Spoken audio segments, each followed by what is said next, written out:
So yet another action-packed day has ended on the Boxing Day test between Australia and South Africa on day 3.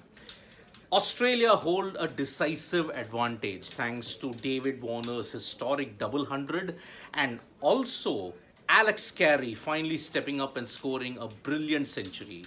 It was the knocks of Carey and Warner that ensured Australia ended the day on 575 for 8 declared.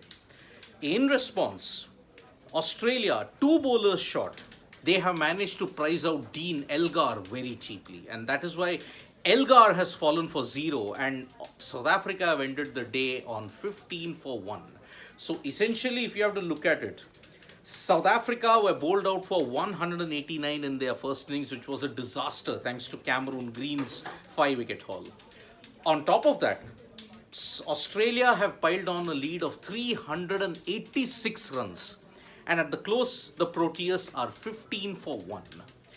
It has not been a great test series so far for South Africa because they were blown out for 2 days in Brisbane. Now they are staring at a massive mountain to climb because look, if they have to stay alive, they have to at least draw or win the Melbourne test in order to stay in contention for the World Test Championship cycle. But unfortunately now, their hopes are slowly but surely slipping away. But Day 4 and Day 5 is not going to be easy for Australia for two simple reasons. Number one, Cameron Green is not bowling and he is being ruled out of the Sydney Test as well because of a broken finger. Cameron Green's injury means that he is also in doubt for the upcoming tour of India as well because a finger injury does take time to heal. On top of that, not just Cameron Green, but even Mitchell Starc is also laid low with a finger injury. And that is why Australia are effectively down to only 3 bowlers: Pat Cummins, Scott Boland, and Nathan Lyon. The rest of the part-timers like Travis Head or Marnus Labuschagne will have to chip in order to take the remaining wickets because the workload is incredibly heavy on the likes of Cummins and Boland, if you have to look at it.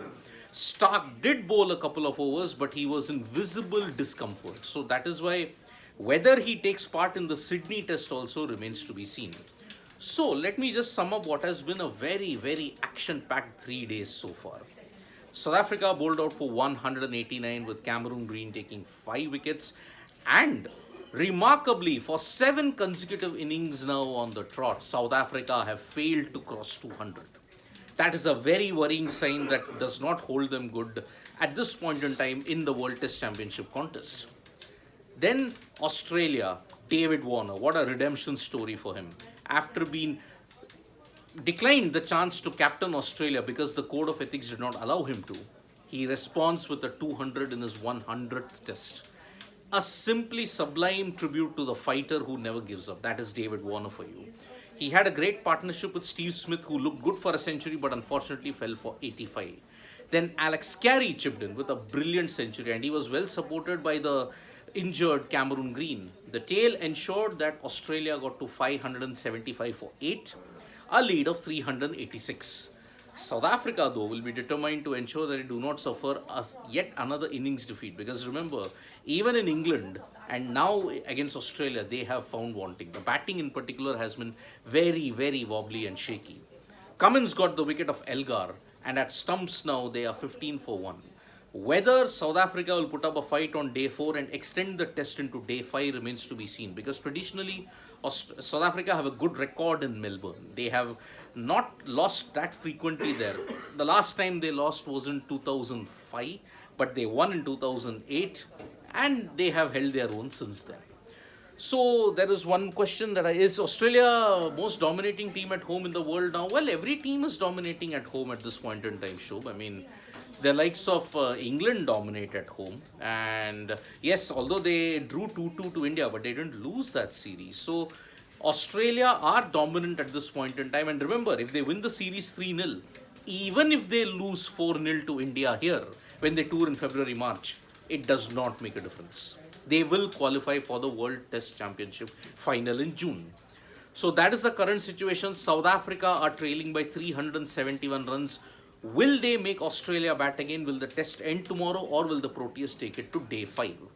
We will be back for all the updates on this Australia versus South Africa game. Don't forget there is also Pakistan versus New Zealand happening, where Tom Latham has scored a century, but Devon Conway has missed out on a ton.